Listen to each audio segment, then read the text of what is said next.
to welcome everyone to the Watch This Shit podcast. You could have been anywhere in the world, but you're here with us. My name is Seneca, the movie professor. With this podcast, we're going to give you the definitive decision on whether you should go see a new movie or not. It's real easy.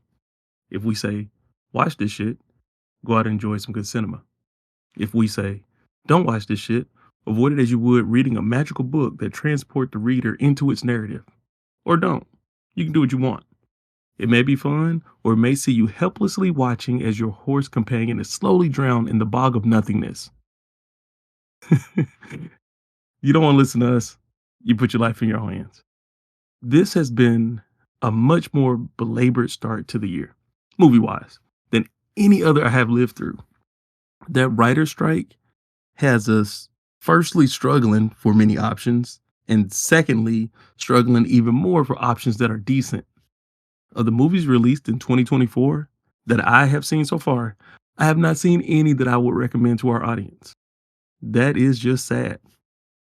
We are in the second week of February. Now listen, we all know most studios dump their stinkers at the top of the year. We've discussed this before, but at least in years past, we have had one or two decent ones to hold us over. This year, everybody was like, nah, fuck that. You get what we give you and you don't have to like it. Don't worry. We don't. Thankfully today, I'm reviewing a film that dropped in limited release at the end of last year and slowly expanded into more theaters. We're looking at American Fiction, sadly for us, based on American fact. Happy Black History Month, everybody. Let's go. The story. When an unexpected death hits his family, Thelonious Monk Ellison returns home to bury said person and pick up the slack of taking care of their aging mother. He is a fiction writer and has been at odds with the industry as he has seen the fare that gets pushed, and he does not like the reliance that it has on our culture being exploited. The books show Black people at their worst, and he fights against it.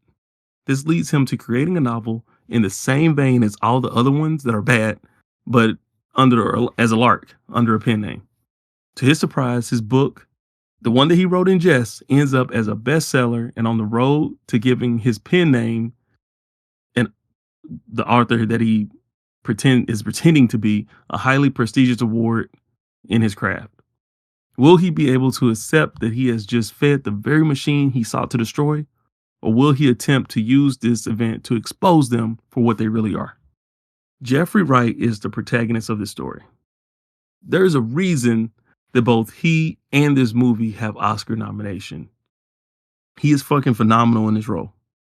His character shares a lot of the sensibilities of not only myself, but also many of my contemporaries. Why do our stories always have to focus on the lowest points of our race? Why are we exploited so easily for the entertainment of those that only have a narrow understanding of all that we are? And why the fuck are we always the ones killed in horror movies? That last one is mostly me, but it falls right in line with the problems that face the entertainment industry. We are more than drug dealers, deadbeat dads, crackheads, and criminals. Wright's voice always holds a sense of nobleness that carries over to all the roles that he plays. He also shows a lot of range in this film. He's doing a lot. So, his character is dealing with the death of his sister, caring for his aging mother, dealing with his brother's bullshit, vetting a new love interest, pretending to be an escaped convict because the people that have interest in turning his novel into the movie believe that that's the only type of person that got written the story, that the one that he presented, and learning secrets about his father that inform a lot of the reaction he has to his present state. That's a lot. That was a lot to say. I'm surprised his legs were not shaking the entire time, carrying the weight of all that complexity in every scene. The movie smartly divides these points into separate plots and then brings them together. Ellison is placed on a committee to pick which book will win whatever award the writers give each other. The focus is solely placed on the dynamic between him and one of the writers on the panel. This person just happens to be the only other Black person on the committee, and a writer that he does not respect because they write in the very style that he despises. The role is played by Issa Rae. He has been hating on her for the entire movie.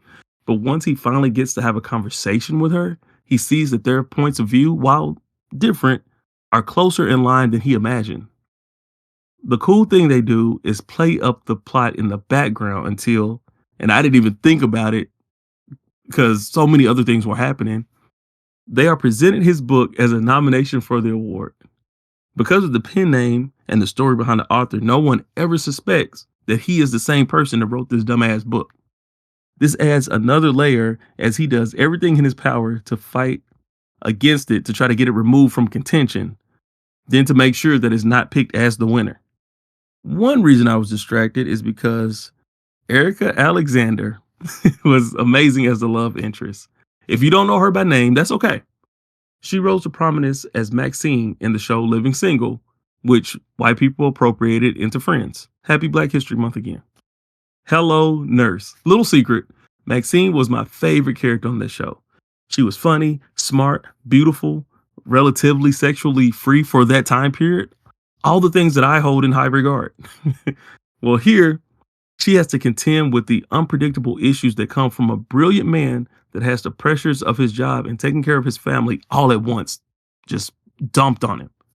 Their new relationship is sweet, and they have great chemistry together. While she likes him and understands the hardships he's going through, at least the one he's willing to share with her, she doesn't compromise on her values. She likes his original novels and is a fan before she even meets him.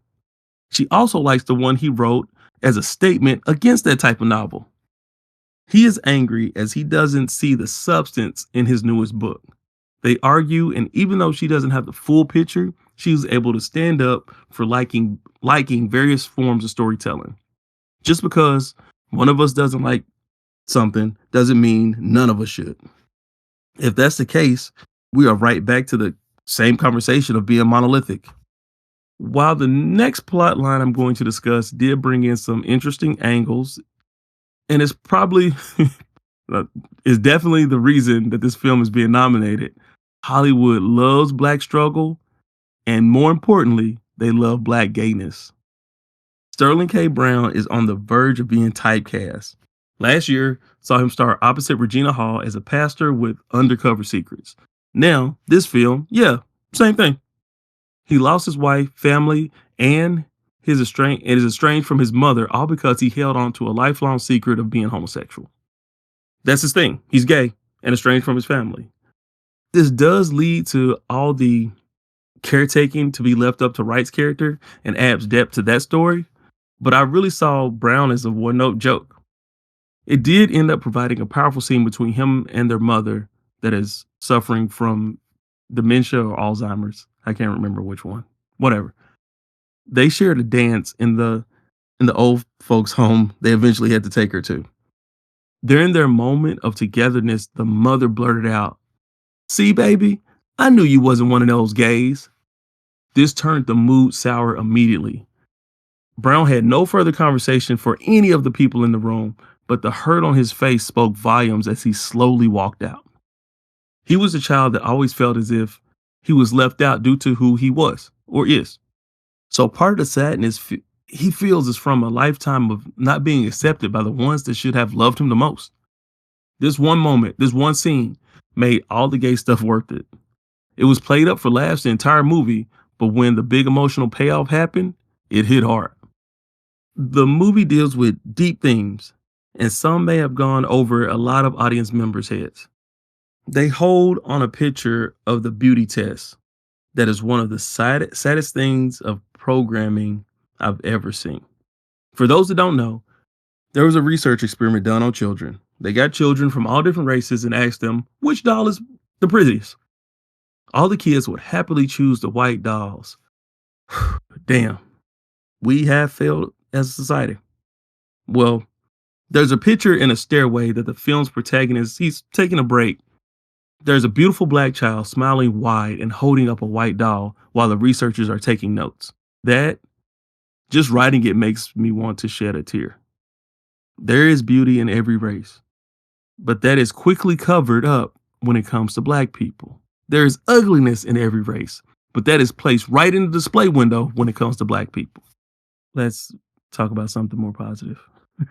One of my favorite aspects of this film is the music.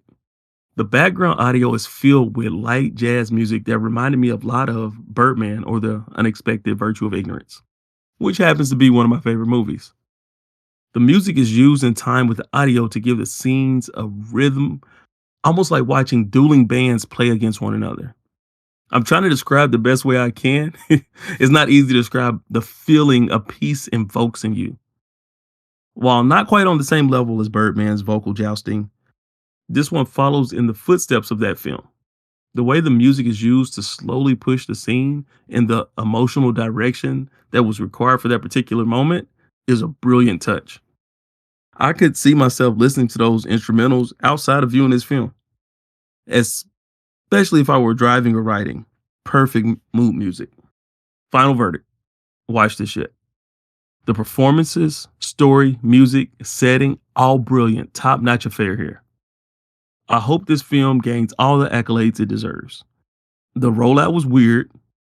The film would be in certain theaters, then leave those and be in others. I, I wasn't fond of the way they played it. None of the scenes were racy, as in poor things, so I could understand why that film got hidden. But this one just, look, people, listen to me, hear me out. Other people's choices are part of life. As long as those actions aren't hurting anyone else, we should let those stories be told. The more we get to understand what others go through, the closer we will be to ending the things that divide our society. That goes for race, sexuality, religion, politics, everything. Just be accepting. I'm done preaching. Thank you for listening to another episode of Watch This Shit. You come here for the realest take on new movies. So make sure you follow us so you're not left in the dark on whether you should check out a new movie or not. If you haven't seen this shit yet, what the fuck are you waiting for? We told you what to do. Now it's up to you to go do it. Check us out next time when we review Argyle. And good day to you.